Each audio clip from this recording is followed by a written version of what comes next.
Орчлон дэлхийн нар усаагаар осруугүй орчлонгийн амтэн бүхний зүрхэнд газар шороо ургамал цэцгийн барам галын нэм гэрлийн дулааныг түвэй. Гэрэл түвэй. Монгол ахуй байгальтайгаа зохицсон амьдрах арга ухаан үеэс үед уламжлагдсаар ирсэн байдаг. Энэ удаад бид өвөг дээдсийнхээ мэдлэгийг орчин үеийн хэрэглээтэй уялдуулан Ховд аймагта цэвэр байгалийн гаралтай, эмийн ургамалтай хүж, эмийн ургамалтай адууны хөх хомоол зэрэг бүтээгдэхүүнийг уламжлалт аргаар үйлдвэрлэж байгаа үйлдвэрлэгчийг онцолж байна.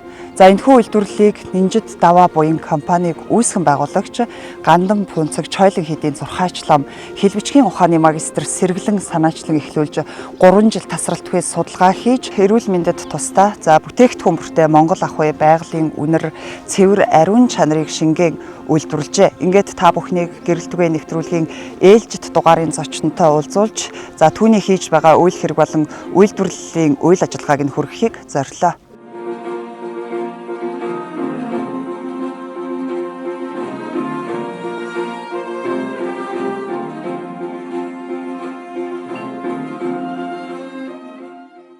Ховд аймагта бас үнэхээр одоо өвөрмөц нэгэн үйлдвэрлэлийг болвол та эхлүүлж хийж байгаа юм байна. 3 жил таныг энэ одоо үйлдвэрлэлээ эхлүүлэхийн тулд тасралтгүй судалгаа хийж маш их ажилласан гэсэн. Тэгэхээр одоо Ховд аймагт шахмал хөх хомоол, улаан цагаан зандангийн хүч гээд энэ баг Ховдод битгий хэл одоо улсад ховор байхаа. Би бол тэгж ойлгосон. За нэвтрүүлгийг үзэж байгаа нийт үзэгчтэй энэ өдөр ямар амгалан айлтгая.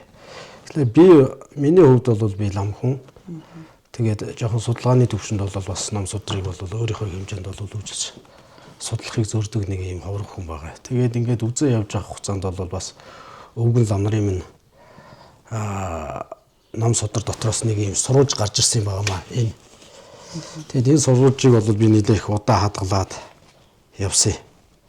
Тэгээ явж байгаад Монголд бол бас нэг юм үнэртний энэ шашны энэ хүчний бол бас нэг тодорхой зах зээл байгаа юм байна. Энийг бол өөртөө бас экспортыг орлсон. Яг энэ манай Монголд бол үйлдвэрлэж болохоор юм байна. Тэгээд бодоод явж байгаад энэ ажлыг эхлүүлсэн юм байгаа. Тэгээд ингээд эхлүүлээ явж байгаа гол зорилго маань би өөртөө ямар зорилго тавьсан бэ гэхээр би энэ сурвалжууд дээр яг явах ёстой. Энэ сурвалжуудаас ганц гажиж болохгүй. Яагаад гэх юм бол энэ чинь эрт дээр цагаас бүгднийг боловсруулад монголчууд бол энэ эрт дээр цагаас бол энэ үнэртний талын хэрэглээ бол байсан байна. Тэгэхээр энд цоошин зүйл гарч ирж байгаа биш энэ. Хуучин одоо хэрэглээ бол байсан. Энэ бол цагийн ирэхээр бол одоо ингээд тасарсан байсныг нь сэргээгээд одоо орчин цагт биштэй хэрэглэхэд хэрэглэгчд маань хялбар болох тэгээд яавал аятайхан болох талаас нь нэлээд судлаад энэ ажлыг эхлүүлсэн юм байна. Тэгээд хамгийн гол манай компани тавьж байгаа зорилго маань бол яг энэ судар номын сурвалж дээр ямар л байгаа тийм үү? Яг тэрнийг гажуудуулахгүйгээр иж бүрнээр нь одоо төв төлөр бол янзэг гэж хэлээд байдаг. Яг бүрэн гүйц дээр нь бол хэрэглэгчтэй хүргэж гэсэн ийм санаа бодлоор энэ ажлыг эхлүүлсэн юм байна. Хүчийг яг үнэрлэхээр тийм нэг байгалийн сэнгэлсэн гоё өнөр үнэртэж байна л да. За урдаас орж иж байгаа хүчнүүд бол байдаг. Бид нар бас аваад хэрэгэлдэг.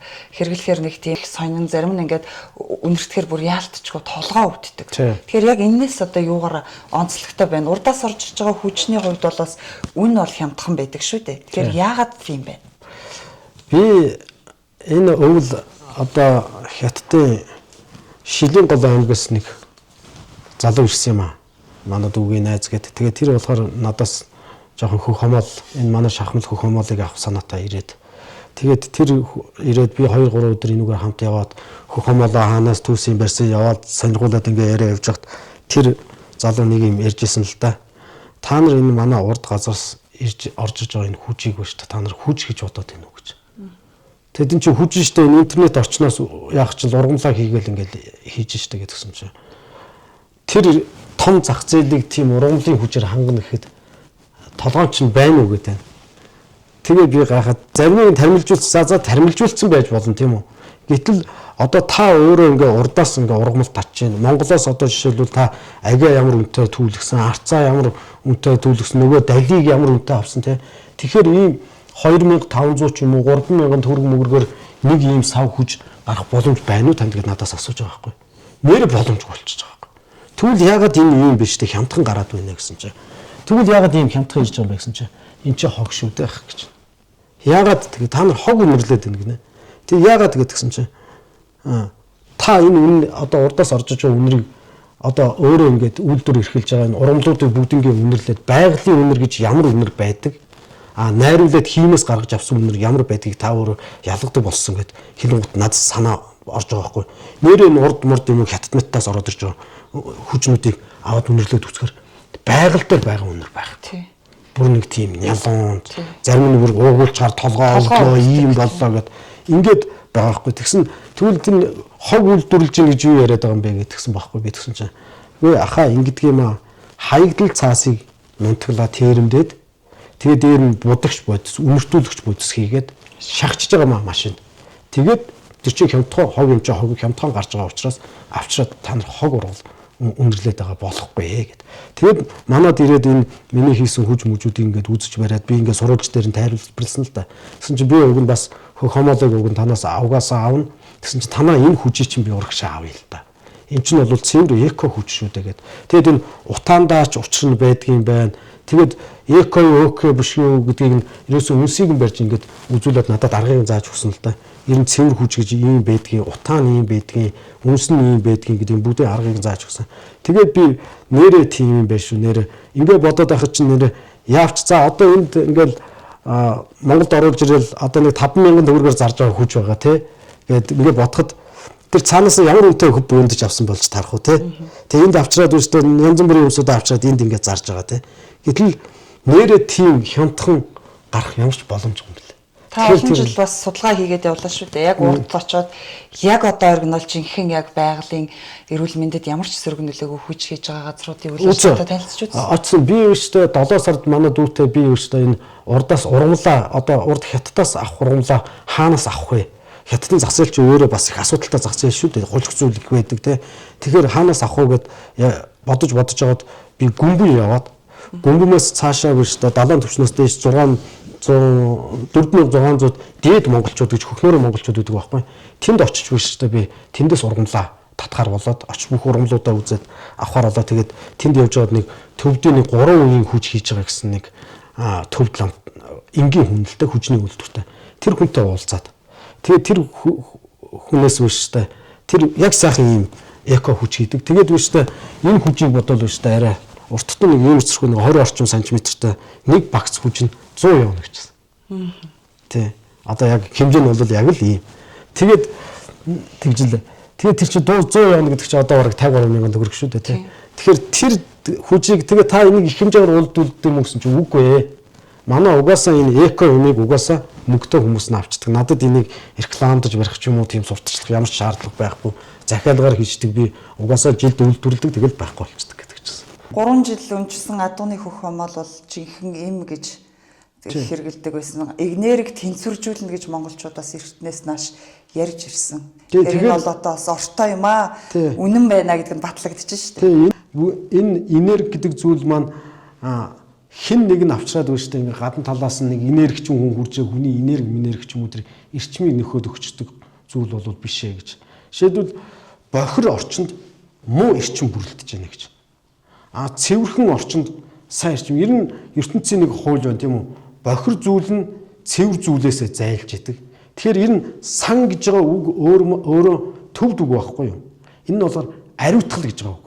Тэгэхээр энэ ариун нөгөө уг нь ариун ийм ургамлуудыг биш та ингээд цуглуулад тийм бохир газар аваачаад ингээд уугуулах юм бол тэр газрын нөгөө муу энерги буюу эрчмүүд нь зайлаад байгаа байхгүй. Шашны эд зүйлсийн дэлгүүрүүдээр явж байхгүй юу? Тэгсэн чинь одоо нэг ийм 500 грамын нэг ийм пакет нь нөгөө гялгар цаас байдаг шүү дээ тий. Тэрүүгээр нэг шар хомоол 5000 төгрөгийг тавьчих. Тэгээд энийг авдгийн болов гэж гайхаад зогсчихсон чинь хүмүүс орж байгаа л аваадах юм тэгээд. Энийг яаж байгаа гэдэг нөгөө бөө утган янз бүрийн улсууд энэ гандангийн гадуур дотор одоо аргалан чаргалан гэсэн улсууд их хэрэгэлдэг болтой юм шиг байна. Тэгээ би тэр хөө хооронд нэг 20-30 минут тэр дэлгүүр дотор юм сонирхож зогссон чинь тэнд баг 10 хүрэн хүн орж аваа явцсан нэг тийм жижигхэн 500 грамын тийм жижигхэн савн дотор. Тэгээ би Эн чинь үү шүү дээ. Тэгээд эн чинь хөх биш шүү дээ. Эн чинь хангаа чинь хөхөхгүй шүү дээ. Тэр чинь чиглэг доор ургамал юм чинь тэгээд шар хамбал эн чинь хөх хомоолыг зүгээр авчираад энд хийгээ зарчвал чинь эн чинь бэлэн зах зээл нь байгаа ч юм болов бодож байгаа. Тэгээд эн чинь бүтээгдэхүүн болгочоод өөр айтаахан болоод явчихж байгаа. Түүхийн эд өөрөө байгаль дээр байхдаа жоохон хоруу чанартай байхгүй юу? Энийг дангаар нь өгүүлчихэж жоохон нүд хашуу өргөн те янз бүрийн тэгэн гут нөгөө нэг эми 30%-аар байж байгаа нөгөө хоруу чанарыг нь дараад бүтээгдэхүүн болгочоор энийг нэг ширхэг хоёр ширхгийг гэрт өгүүлэхэд яах ч вэ? Энэ бол одоо манай бас компани бүтээгдэхүүн байгаа те шахмал хөх хомоол гэж байгаа. Энийний гол түүхэд нь бол мэдээж мөрний хөх хомоол байгаа. Тэгэхээр мөрний хөх хомоолыг бол ер нь хангаах хүнд бол яг бол тэр гээд бол одоогоор бол нэг тийм нотлчихсан зүйлүүд бол байхгүй байгаа юм байна. Эртний сурвалжуудыг үзэж яхад бол хоёр янзаар хэрэгжилж ирсэн гэсэн байна. Мөрний хөх хомоолыг ямар янзаар хэрэгжилж ирсэн гэхээр нэгдүгээрт чийг бам хатаах гэж, хоёрдугаарт нэм бактери устгах ийм ариутгалтын чанараар бол хэрэгжилж ижээ гэдэг судрууд дээр сурвалжууд дээр бичсэн байна. Тэгээд энэ хөх хомоолыг бол мэдээж анхныхын түүхийн хэд нь гол түүхийн хэд нь бол юу байгаа. Хөх хомоол байгаа. Тэгээд энийг бол би хэдэн төрлийн ургамлуудаар баяжуулж өгсөн байгаа. Тэгээд уламжлалын нөгөө Монгол юм барьдаг найзаасаа асуусан. Байгаль дээр хамгийн одоо чадвартай антибиотик Монгол антибиотикуд юу вэ? Ургамал антибиотикуд юу вэ гэсэн чинь бидний хүүхэд байж хат ханиад хүртэл ээж аав нар маань чихэр өвсөл чанаад өгчдөг байсан шүү дээ. Тэрийг уугаал тэгээд ханиад идгээ явцдаг. Тэгээд тэр үед бол чихэр өвс бол ямар ч байсан ханиаданд бол сайн гэдгийг мэдчихсэн. Тэгээд найзаас асуусан чи лидер гэж нэг алдартай ургамал бий гэж. Лидер бол өөрөөсөө Монгол лидер, төвд лидер гэж хоёр янзын лидер байдаг юм аа. Тэгээд энэ хүчтэй антибиотик гэдэг. Тэгээд тэр хоёр хүчтэй антибиотик ургамлаараа өөрөөсөө энийг баяжуулж өгсөн. Энийг. Тэгээд дээр нь арц байгаа, аг байгаа, тэгээд гангийг жоохон оруулж өгсөн. Тэгээд хамгийн гол нь би энд өөрөөсөө бас зад гэж нэг ургамлыг оруулж өгсөн байгаа. Зад бол Монгол эмнэлгийн сударт бол зад зүрхэнд сайн гэсэн байгаа. Тэгэхээр энэ дотор бол задыг оруулж өгснөөрөө бол одоо гэр орондоо бол уугуулчихснаар нэгдүгээрт одоо хот хороо одоо төв газрын хүмүүс бол нэг сайхан хомоолоо үнэрлж хийсэн, сайхан нэг юм үнэр авч хийсэн гэж хүсэлтэй байдаг те. Нэгдүгээр тэрийг үнэрл гарах. Хоёрдугаарт нь өөрөөсөө бас яг цэв хөх хомоол бол мэдээж 70-80% нь байгаа. Ер нь процент бол ингэж ордог л да. Ер нь 70% нь бол үндсэн ургамал байдаг. 30% ургамал бол 30% нь бол дандаа нэг хачраар ордог байхгүй. Тэгээ энэ бол 30% нь бол тийм ургамлуудаас бүрдсэн. Тэгээд илүү өөртөө одоо хүчжүүлж өгөх. Тэгээ миний бол бас нэг тавиад байгаа зорилго маань юу байгаа юм гэхээр одоо энэ тэндээс янз бүрийн одоо үнэртүүлэгч нойл мойлд ороод цасч урддаг янз бүрийн үнэртүүлэгчүүд байдаг тийм. Энэ зүйлүүдийг бол бид нар бол яг мэдхгүйгээр хор үнэрлээд байгаа байхгүй юу? Одоо ингээл нойлд нэг 5 минут 10 минут суугаал гарах чинь ингээл өдөрт нэг юм уу хоёр одоо тэр охир агаарыг амьсгалчихж шүү дээ тийм. Тэгэхэд өнөө маргааш бол мэддэхгүй байгаа мэт боловч хоошд бол энэ хорчин ингээл баг багаар хоримтлэгцаараа бол өвчин үүсэх шалтгаан өслүүд үүсээд байна л да. Тэгэхээр энийг бол одоо уугуулчихснаар бол нэгдүгээрт өөртөө тэнд байгаа нэм бактериуд устгах тий. Хоёрдугаарт тэр нойлын өөрөө чихтэй байдаг шүү дээ. Тэр чигийг хатах. Инхээр бидний эрүүл мэндэд их тустай мó гэж бодоод энэ юуг бол үйлдвэрлэж. Үйлдвэрлээд тэгээд хэрэглэгчдийн гар дээр хүргье гэсэн ийм санаа бодлоор энэ хийсэн юм байна. Гол түүхий одоо хомоолоо хаанаас яаж сонгож авч нэг нь ямар хомоол одоо сонгох хэрэгтэй байдаг. Хөх хомоол хаана бий болд юм бэ гэхээр ерөөсөө одоо энэ чихтэй орчинд хөх хомоол бий болохгүй. Хуураа сэрүүн. Хуучин сурвалжуудад бичснээр бол аг голдуу ицсэн малын бол юу нөгөө хомоол бол хурдан хөхрөн өгсөн байгаа байхгүй. Тэгээд хомоол бол нэг жилийн хугацаанд багадаа байж хөхрдөг юм байна. Тэгэхээр энэ хомоолыг бол нэг жил орчим ард бол хөхрсний ардталтанд түүхэн зөв юм байна гэд би өнгөрсөн өвөл бол хүүтрхээс өмнө хуучин хөгсчүүд маань түлэгжсэн хүртийн нуруунаас очиад бол нэлээд нөөцөө бол түүгээ авцсан байгаа. Баатар хайрхан уул багш шиг байна. Энэ талд нь одоо ямар бэлгшээлийг бодож энийг үйлдвэрлэсэн бэ?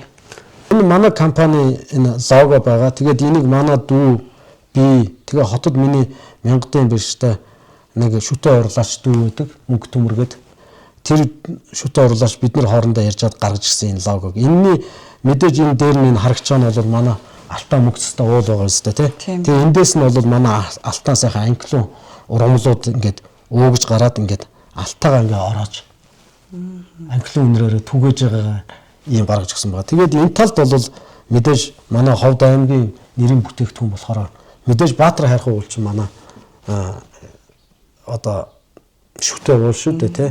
Тэгэхээр энэ талд нь Баатар хайрхнаа гаргаад эднэрийг бүгднгийн биш тэ зурулсан. Гар зургаар зуруулаад компани биш тэ юу болоод нөгөө үндсэн бэлэг тэмдэг болоод бүгдийн гараар яагаад тэгээд бүгдийн гар зургаар зуруулаад ингээ хийсэн юм байгаа. Тэгээ Баатар хайрхан ууланда яг ингээд фото зургийг нь аваачиж байгаа зуруулаад тэгээд өнгийг нь бол бид нар бол энэ компаниг ерөнхий одоо нэг юм брэнд өнгөтэй болгоё гэж цаадах дэвсгэрийг нь бол жоохон цагаа өгөөд наадахын дан ийм өнгөөр өгийгээд ийм эцэрхүү бэлэгдэлтэй гаргасан. Тэгээ энэ дээр бол ингээд манай Монгол улсын сүлд байгаа. Тэгээ би өгн энэ сүлдийг хийхгүй байдаа гэж бодоод исэн чинь энэ сүлдгүүгээр Баатар хайрхан уулыг төшөөлөх аргагүй байхгүй. Тэгэхээр би бол бас ингээд анхааруулад энэ хоош дээрнэ та нар энэ сав баглаа энийг ингээд хэрэглээд дуусны хартад эсвэл цэвэрхэн шатаачж байгаараа эсвэл цэвэрхэн байгальд өргөчгөн штэ энэ савыг тэгээд энэ чинь өөрөө бутгаал байхгүй болчих. Цаасан байх хамгийн гол нь тий. Тэгээ хийлгээд гайдэр бол сав баглаа бодол нэг татвар авдаг юм байлээ оруулаад ирчин гэдэг нэг дөрвөн жилд 10,000 сав баглаа бодол оруулаад баруун хилээр авсан юм л да ийд хийлгээд тэгээ хятадын хилээр ачуулаад нааш гаргахаар болсон чинь баян үлгний машинд авчиж гаргасан. Тэгсэн чинь танаас сав баглаа бодол төр чинь юу авнаа татвар авнаа гэж нэг.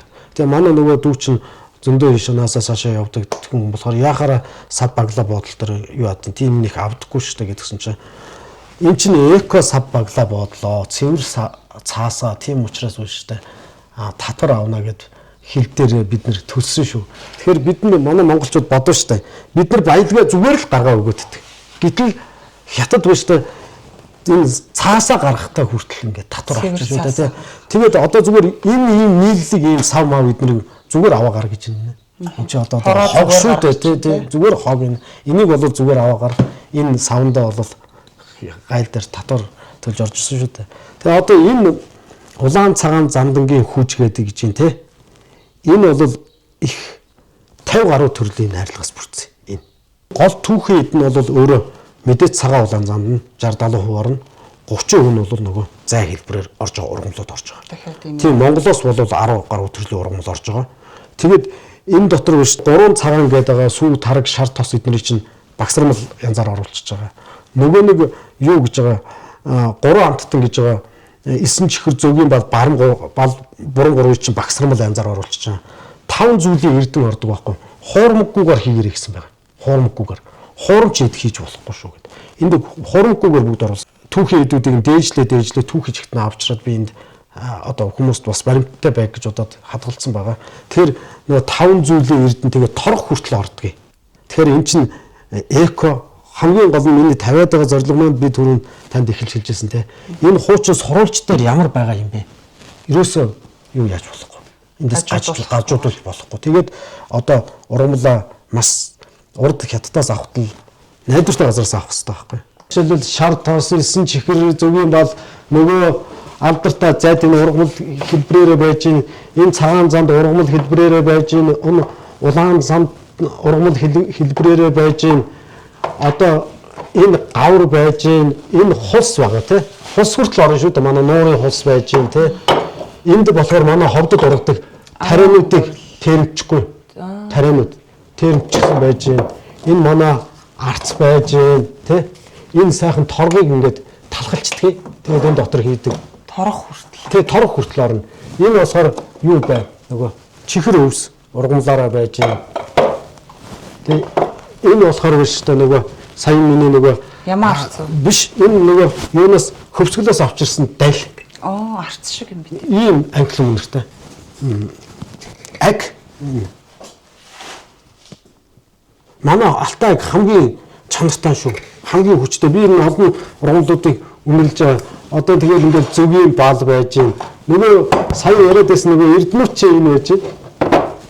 Энэ ингээд шүр совд те ингээд тан маань эдгээр бүгдээрээ ингээд тэгээд өштэй ингээд энэ алт мөнгөн одоо шороо алт мөнгүүд байж гин те энэ цагаан замдууд далайн хөөс ингээд энэ нагаа гисэр мэсэргээд энэ дандаа ургамлууд бүгдээр ургамлууд манай ховдод ургаж байгаа одоо тарианы зүйлүүд эдгээр чинь ингээд бүгдээр энд бол нэг юу яагаад ч энд хэрэгжилж байгаа ургамлын одоо төрүүчийн ээлжинд хэрэглэх гээд тавьчихсан байгаа нэг 60 орчим хувийн ургамал байгаа. бусдын дандаа нөөцт нөгөө улсын юм бол хамгийн бас их олон жортой учраас дараагийн ээлжинд бол хэрэглэх гээд одоо бол энэ нөгөө нэг сая яригдаад байсан нөгөө балган мод байж энэ балган мод ингээд ийм баг хэлбэрээр хэрэглэдэг байхгүй. Ингээд термдэд урдлын хэлбэрт оруулчихгууд нэг ийм зурмөрөө бол үүштэй нэг 20-30 грамм 40 грамм л төдий ороод ингэж тэгээд энэ байгаль дээр онцнуудыг нэг аваад хэрэглээд байгаа зүйл байхгүй. Тэгэхээр ийм олон төрлийн одоо эмийн болон үнэрт сайхан ургамлуудыг бүрдүүлжиж тэгэхээр энэ чинь үүштэй ингэсэн байгаа юм л та. Тий. Энэ ургамал маань угаасаа язгуур нь ариун байхгүй. Язгуур ариун. Жишээлбэл тамхи бити татаач тамхи хортой гэдээ яриад байгаа шүү дээ тий. Энэ чинь тамхины ургамал нь өөрөө язгуур нь муу ургамал байхгүй. Хүний биед хортой. Энэ ургамлууд бүгдээрээ хүний биед тусдаа язгуур сайтай ургамлууд. Байгаль дээр ургамлаараа ийм бичих. Энэ бол одоо энэ болохоор өөртөө нөгөө тэр гата зандан модон байхгүй цагаан занд. Цагаан занд. Тий. Эдний нь болохоор улаан зандан модууд үүштэй ингээд байгаль дээрээ байж байгаа. Энэ болохоор ингээд цагаан занд. Энэ хараа цагаан занд нь болохоор арай сэрэг болонгуудаа арай хөнгөн болчтгий. Гэхдээ хамгийн анхлын үнэртэй нь цагаан занд байхгүй юу? Одоо үйлдвэрлэл гэдэг зүйлүүд за одоо ингээд нэг сурвалжаа болоод авчлаа тий. Тэгээ ургамлуудаа татчихлаа. За одоо ингээд үйлдвэрдээ ороод ингээд үйлдвэрлээд эхлэгээд нөгөө багц тоног төхөөрөмж авах гэж байгаа хятадуудаас асууж байгаа шүү дээ. Би хийж үзээгүй тий. Жохон ямар ч байсан хүн хийсэн юм чи би яагаад хийж болохгүй юм бэ гэл. Тэгээд за одоо жишээлбэл энэ барьцалдуулагч гэх чинь одоо цав нь ямар хувьтай орох юм. Тэдний хэдэн хувьтай процент нь юу юм бэ гэл хэлээд л байсан. Тэгээд тэмдэглэж аваад зарим нь бичиж аваад энд хүртэл тэр процентын даваа ингээд найруулга хийгээд ирсэн чинь болохоо ичиж байгаа байхгүй. Зөв би нэг бодсон. Ер нь хятад хүмүүс үүсч юм уу? Ер нь энэ олон арилжаа хөдөлთა хийж байгаа ер нь хүмүүс ер нь үнэ хүнд хилдэхгүй мүү гэдэг. Тэгээ эн чинь баг энэ өвлжүүд энэ дотор чинь лаборатори явсан шүү дээ. Тэгээд яг энэ дээр судар дээр бол тийм төрлийн одоо ургамлуудыг бол бүрдүүлээд ингээд хийх хэрэгтэйгээ бичсэн байгаа сурвалж дээр. Гэтэл эдний хоорондын процентыг нь харуулна гэж чухал. Тэгээд би энэ дотор чинь нэг жижигхэн дэнс барьж аваад нөгөө ургамлуудаасаа хийгээл ингээд дахиад нэг жоохон зарим нэг гараараа хийгээл үнэртүүлэхээр зарим хүн арай сул юм биш үү гээл зарим нь аваачаад үзүүлэхээр арай жоохон хурцсан юм биш үү гээл тэгээд нөгөө ургамлуудаа хооронд нь ингээд үнэрлж үзээл аль нь хүнд илүү таатай байна гэ дангаар нь үнэрлж үзээл ингэсээр байгаад тэгээд энэ өвлжүүд лаборатори ажиллаулаа тэгээд ямар ч байсан хавар гэхэд өстэй яг энэ хүчнийхээ бол процентыг гаргаж аваа тэгээд саяын дулаарангууд үйлдвэрлэл эхлээд тэгээ яваад одоо хэрэглэгчдийн эхнээсээ ол хэрэглэгчд аваад тийм гар дээр очиод бол авч байгаа хүмүүс нь ямар сэтгэлтэй байна? Ер нь худалдаанд бол гараагүй байгаа л да. Тэгээ яг одоо массын үйлдвэрлэл явах гэж байгаа. Тэгээд бид нар манай дүү бит хоёр яриад би дүүдээ бас санал болгоод миний мэдээж хөрөнгө оруулагч болохоор бид нар бол баш та мэдээж энэ олж байгаа энэ үйлдвэрээс олж байгаа энэ орлогынхаа тодорхой хувийг биш та сайн үйлсээ зөрүүлэх хэрэгтэй. Бид нар ер нь хүн төрөлхтөн бол хүн төрөлхтний хамгийн хийх ёстой хамгийн чухал ажил нь юу юм бэ гэхээр хүнлэг энэрэнгүй байх шүү дээ. Лавгсрангуу бол хэлсэн байдаг манай дорны яруу найрагч. Хүн болоод төрөх бол яг ингээд төрчдөг юм байна. Хүн шиг хүн болох хамгийн хэцүү байна гэж. Тэгэхээр биднэрт хүн шиг хүн болохын хамгийн чухал зүйл маань энэрэнгүй байх хэрэгтэй байхгүй. Энэрэнгүй нэмжин сэтгэлтэй байх хэрэгтэй. Боловсралтай байна уу, боловсралгүй байна уу тэр дараагийн асуудал л да. Хичнээн боловсралтай байгаад тийм энэрэнгүй сэтгэлгүй бол Бурхны шишний номд бол хэрэггүй л гэж. Тэгэхээр бид ер нь нэмж буюу нэгүүлсэнгүй байх хэрэгтэй байна гэж. Жамба буюу асархуу сэтгэлтэй байх хэрэгтэй байна гэж. Гаваа буюу баясгуу сэтгэлтэй нэгэндээ талархаж сураач гэж. Данин буюу амьтныг алгach чадахгүй сэтгэлтэй байх. Энэ сэтгэлийг бид нөр өөрсдөө ингээд төрүүлж чадах юм бол маш одоо жинхэнэ хүн шиг хүн болж байна л гэж номдор бичсэн байгаа. Бүтээгдэхүүнийг хий гэсэн цагаас хойш үүштэй энэ юмтай холбоотой бүх одоо бүх ч яг энэ л тодорхой өөрийн хэмжээнд хэрэглэх юмудаа байна шүү дээ. Энэ одоо хамгийн сүүлд их чи би энийг минь өчигдөр байна шүү дээ. Одоо нөгөө интернетээр алдартай болоод байгаа нөгөө тосон багшийн хөвсгөл ургадаг ургамлын номнууд байж гин те. Энэ дотор байна шүү дээ.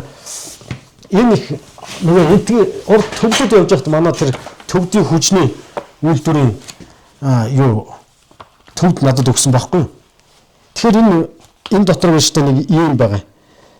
энэ биш тэ шилпэнгээс гэдэг биш тэ энэ доллар ирэхс гэдэг ийм ими алдартай судар байдаг юм байна л да. Чатгатхийнхаа хэрээр биш тэ жоохон харж байна. Тэгээд яг өөртөө эндээ байгаа ургамлуудаа биш тэ энд үзээд ямар тустай эрдэмтэй ингээд бүгд ингээд үзээд ширэл ухаандаа юу гэж үзээд байгаа хими элемент нь юу гэж үзэж байгаа ингээд сонирхоод үзээд ингээд нэг ажлыг хийхэд бол зайлшгүй ингээд ургамал үзэхгүй бол болохгүй унш судлах шаардлагатай болчиход байгаа. Тэгэхээр би чи хийж байгаа зүйлээ өөртөө содөр дээр л тийм байсан шүү дээ. Тэгээд л ингээд хийцэн шүү дээ гэж суух нь бол бас дутагдaltaй асуудал учраас энийг яагаад тэгээд миний ер нь алсын бодол маань жоохон им үзье гэж бодоод байгаа. Тэгээд угаасаа намайг энэ рүү хөтлөөд оруулсан учраас би жоохон им үзье гэсэн бодолтой байгаа. Хүмүүс хүч хэрэглэхээр нэг жоохон ингээд хог мог уугуулад идэм байлаа. Жишээлбэл юм руу хатгаж тогтоохоор айгүй төвхтэй байдгийн байлаа гэд янз бүрийн эн чинь бас менежментийг давхар судалж явна шүү дээ тий. Тэнгууд би энэ хүчний сүрийг нь өштэй дүүдээ санал болгоод энийг өштэй цэвэр модоор хийлгэсэн. Урд. Тэгээд энэ чинь өштэй ингээд тий. Энийг өштэй дутуу бичсэн дараагийн ээлжинд юу яах гэж байгаа. Энд дээр их алтан анхлын үнэр гээд манай энэ брендийн нэр энэ бүтээгдэхүүний маань ерөнхий нэр нь болохоор их алтан анхлын үнэр гэдэг нэртэй юм байна. Тэгээ энэ болохоор өштэй ер нь анхлан гэдэг үнэр бол өөрөө тансаг гэж байгаа үг. Би энийг өштэй бас Нямдаваа гэдэг миний бас шав найз дүү маань багшин дэдийн Монгол хэл уран зохиолын доктор байдаг. Тэр миний нөгөө хэл шинжилэлээр яасан юм судалгаа хийж доктор хамгаалсан. Тэгээд тэрнтэйгээ ярьж байгаад энэ нэрээ өгсөн. Тэгээд хэрэглэхэд амар болгоод энэ рүү одоо хүжээ ингээд зовоод уугуулчин энэ үнсний шээ онцгон тэнгуут өштэй аваад ингээд цогчонд өгөөд яачих. Тэгээ энэ бас нэг бас их сэтгэл гаргаж яг юм хийвэл бас хийсэн шиг хий гэж хийж байгаа юм байна. Гэхдээ би бас танд итгэж байна. Яг гэвэл та өөрөө бас бурхны ном одоо суралцаж үзэж те судлаж тасралтгүй ингэж явж байгаа юм шүү дээ. Тэгэхээр ер нь ямарваа нэгэн зүйлийг худал хуурмгаар бол хийхгүй ашиг хонжоо хөөж бас чанаргүй одоо эрүүл мэндэд сөрөг нөлөөтэй ч юм уу тийм бүтээгдэхүүн бол хийхгүй байх гэж итгэж байна. Түмэн олон ч гэсэн бас тэгж. Тийм шүү дээ. Тэгэхээр ер нь зовлон хаанаас үүсэж байгаа юм бэ гэх юм бол зовлон худал хуурмаг зүйлээс л үүсэж байна гэж байна. Өөрийгөө ботсон амж сэтгэл байна те бусдыг хуурч мэхлэх ийм зүйлээс зовлон үүсэж байна гэж байна. Тэгвэл жаргал хаанаас үүсэж байгаа юм бэ гэхээр бусдыг ботсон сэтгэл дээр нь үнэн зөв явдлаас үүсэж байна гэж. Энийг болохоор багаасаа лам болсноос хойш өвгөн тэр сайхан хуучны ёстой жудагтай лам нарын хажуудалд байлаа. Яг хөө тэгээд залуу насыг туулсан болохоор зөндөл алдаа эндэл зөндөл гаргасан байх. Гэхдээ өөртөө одоо нэг жоохон төвлөрүүлээд одоо нас ингээд яваад ирэхин хэрээр жоохон унс судлаад өөрсдийнхөө хэмжээнд үзээд би юу яах гэж лам болсон юм бэ те. Энийг би ингээд өөртөө ингээд уншаад судлаад үзэхэд бол би бол ер нь бусдтай бол нээлттэй болж өгвөл яг болж байгаа болж ийн гэж хэлж чадах юм аа чадж ийн гэж хэлж чадахгүй юм бол худлаа би чадахгүй гэж хэлж энэ чинь л хүний хамгийн гол зүйл байна л да. Миний хувьд ч гэсэн би өөрөө тэрийг одоо өөртөө жоохон баримталж явахыг боддог ирнэ. Монголд одоо энэ адууны хөх хомоол хүчээр өөр одоо үйлдвэрлэл хийж байгаа газрууд байна уу? Тэднийг ер нь бас харж судлаа. Та өөрийгөө одоо би юугаараа илүү давуу талтай, юугаараа илүү онцлогтой гэж ер нь бодож байна. Нөгөө эмийн ургамлуудаараа баяжуулаад илүү хүчтэй болгож өгсөн.